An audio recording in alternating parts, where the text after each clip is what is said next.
लब्बैक अल्लाहुम्मा लब्बैक।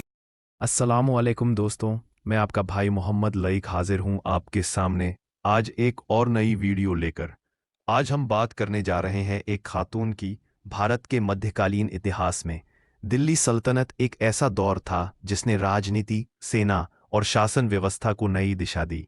इसी दौर में 1236 ईस्वी में एक ऐसा अध्याय लिखा गया जो इतिहास में केवल एक बार दोहराया गया। यह अध्याय था रज़िया सुल्तान का शासन। रज़िया दक्षिण एशिया की पहली और आखिरी मुस्लिम महिला शासक थीं। इतिहासकार मिन्हाज उस सिराज लिखते हैं, रज़िया समझदार, बुद्धिमान और हुकूमत चलाने में माहिर थी। 1236 ईस्वी, दिल्ली का शांत किला, लेकिन महलों में साजिशें चल रही थीं, दरबार में तलवारें खनक रही हैं और इतिहास एक ऐसा फैसला लेने वाला है जिसे आने वाली सदियां कभी नहीं भूलेंगी। दिल्ली की गद्दी पर आज एक ऐसी शख्सियत बैठने वाली थी जिसे सिर्फ एक हुकूमत नहीं बल्कि तारीख बदलने का मौका मिला था। वो और कोई नहीं, रज़िया सुल्तान थी, दिल्ली की पहली और आखिरी महिला सुल्तान। रज़िया सुल्तान की पैदाइश 1205 ईस्वी यानी 625 हिजरी के करीब भारत के उत्तर प्रदेश सूबे के बदायूं में हुई थी। उनके वालिद शमसुद्दीन इल्तुतमिश गुलाम वंश के सबसे ताकतवर और समझदार सुल्तानों में से एक थे। रज़िया की परवरिश आम लड़कियों जैसी नहीं हुई थी। जहां उस जमाने की लड़कियों को पर्दे और महल तक सीमित रखा जाता था, वहीं रज़िया घुड़सवारी सीखती थी, तीरंदाजी करती थी और सैनिकों के साथ कदम से कदम मिलाकर चलना सीखती थी। इल्तुतमिश उन्हें अपने साथ अदालत, सियासत की मीटिंगों और जंगों के फैसलों में बैठाया करते थे। धीरे धीरे दिल्ली के तुर्क अमीरों को अंदाजा होने लगा था कि ये लड़की सिर्फ सुल्तान की बेटी नहीं बल्कि हुकूमत की हकदार भी है। एक बार की बात है, 1221 ईस्वी में सुल्तान शमसुद्दीन इल्तुतमिश ग्वालियर के किले की जंग के लिए दिल्ली से बाहर थे। सुल्तान के साथ साथ रियासत के बड़े अमीर भी ग्वालियर में थे। दिल्ली पहली बार बिल्कुल अकेली थी। दरबार के अमीर घबराए हुए थे क्योंकि उन्हें डर था कि अगर दुश्मन ने हमला कर दिया तो कौन संभालेगा दिल्ली। तभी महल से एक आवाज उठी, जब तक मेरे अब्बा वापस नहीं आते, दिल्ली की जिम्मेदारी मेरी है। ये आवाज थी रज़िया की। उस वक्त उनकी उम्र मुश्किल से 25 साल रही होगी। बाहर अफवाह फैली कि दिल्ली इस वक्त कमजोर है। जैसे ही ये खबर फैली कि सुल्तान शहर में नहीं है, कुछ विद्रोही सरदारों ने सोचा, औरत है, सत्ता उसके हाथ में कमजोर होगी, यह वक्त दिल्ली पर हमला करने का सही रहेगा। लेकिन उन्होंने ये नहीं सोचा था कि ये सिर्फ एक औरत नहीं बल्कि आने वाली सुल्तान है। इसकी खबर जब रज़िया सुल्तान को लगी तो अगले ही दिन एक घोड़े पर बाहर निकली, सिर पर लोहे का हेलमेट, बदन पर ज़िरा, कमर में तलवार और आंखों में फैसला। कोई पहचान नहीं पाया। थोड़ी देर बाद उन्होंने घोषणा की कि आज से दिल्ली की सेना की कमान मेरे हाथ में होगी। रज़िया हाथी पर सवार होकर खुद जामा मस्जिद तक गई। वहां खड़े होकर उन्होंने कहा, अगर दिल्ली पर हमला हुआ तो सबसे पहले मेरी तलवार चलेगी। यही वो दिन था जब दिल्ली की जनता ने पहली बार इस औरत को सुल्तान की तरह देखा। कुछ ही दिनों बाद एक छोटा विद्रोह खड़ा हुआ। रज़िया खुद घोड़े पर सवार होकर फौज लेकर निकली। लड़ाई छोटी थी लेकिन संदेश बहुत बड़ा गया। ये सिर्फ सुल्तान की बेटी नहीं बल्कि ये खुद सुल्तान है। विद्रोह कुचल दिया गया, दिल्ली बच गई।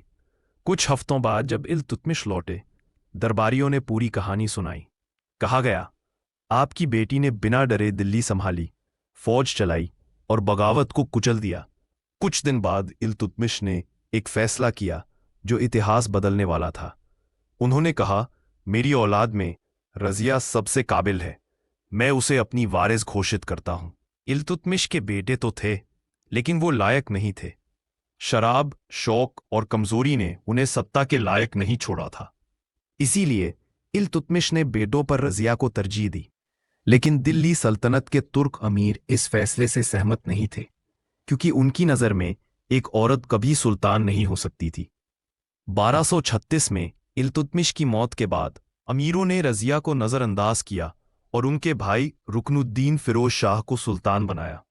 रुकनुद्दीन के शासन में प्रशासन कमजोर पड़ा, भ्रष्टाचार बढ़ा, अराजकता का बोलबाला रहा और जनता असंतुष्ट हुई।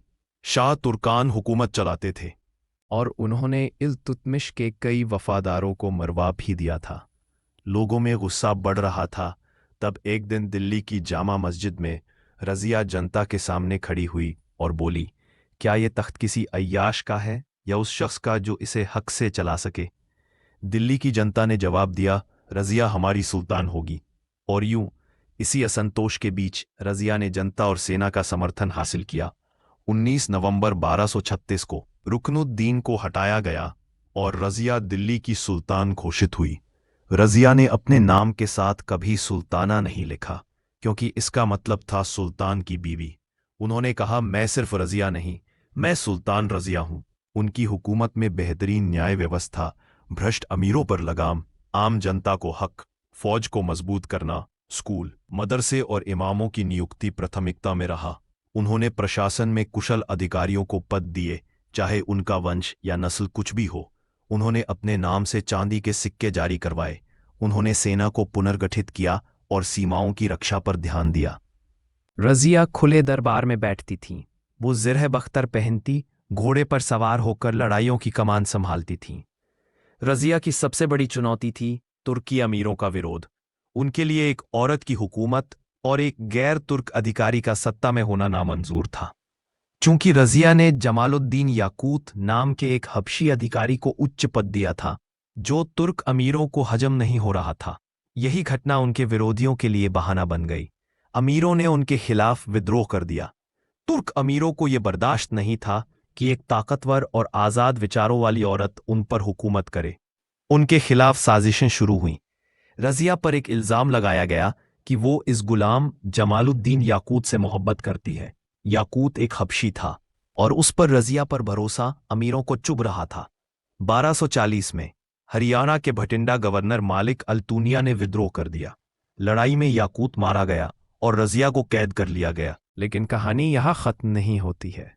कैद में मलिक अल्तूनिया और रज़िया करीब आए। कुछ कहते हैं मोहब्बत, कुछ कहते हैं राजनीतिक सौदा। दोनों ने शादी की और दिल्ली वापस लेने के लिए फौज लेकर निकले। लेकिन दिल्ली अब उनके भाई बहरम शाह के हाथ में थी। 14 अक्टूबर 1240 को जंग में रज़िया और अल्तूनिया हार गए। लेकिन रज़िया और अल्तूनिया को पराजय के बाद छोड़ दिया गया। कुछ ऐतिहासिक स्रोत बताते हैं कि रास्ते में लुटेरों ने उनकी हत्या कर दी।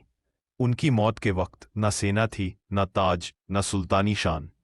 आखिरी बार रज़िया को एक थके हुए घोड़े पर सवार बेजान मैदान में घूमते देखा गया। रज़िया सिर्फ एक नाम नहीं, वो एक सवाल थी कि क्या औरत हुकूमत के काबिल नहीं होती। आज दिल्ली के एक शांत कोने में उनकी साधारण सी कब्र है। ना कोई बड़ा मकबरा, ना सोने की छत, पर उसके नाम की हवाएं अब भी इतिहास में गूंजती हैं। रज़िया का दौरे हुकूमत भले ही केवल 4 साल चला, लेकिन उनका अस्तित्व कई सदियों के लिए एक मिसाल बन गया। तो दोस्तों, ये थी रज़िया सुल्तान। लेकिन आज हम अपनी कौम की इस बहादुर खातून के योगदान को भूल चुके हैं। हमें चाहिए कि हम अपने बच्चों को अपने गुजरे हुए इन नायकों की सच्ची कहानियों को सुनाएं और अपनी शानदार तारीख के बारे में बताएं। साथियों, ये काम हमें ही करना होगा। कोई फिल्म, सीरियल या स्कूल इन कामों को नहीं करेगा। तो दोस्तों, इसी तरह की और वीडियो देखने के लिए मेरे चैनल हीरोज़ ऑफ हिजरी को सब्सक्राइब करें और वीडियो को अपने दोस्तों में शेयर करना न भूलें।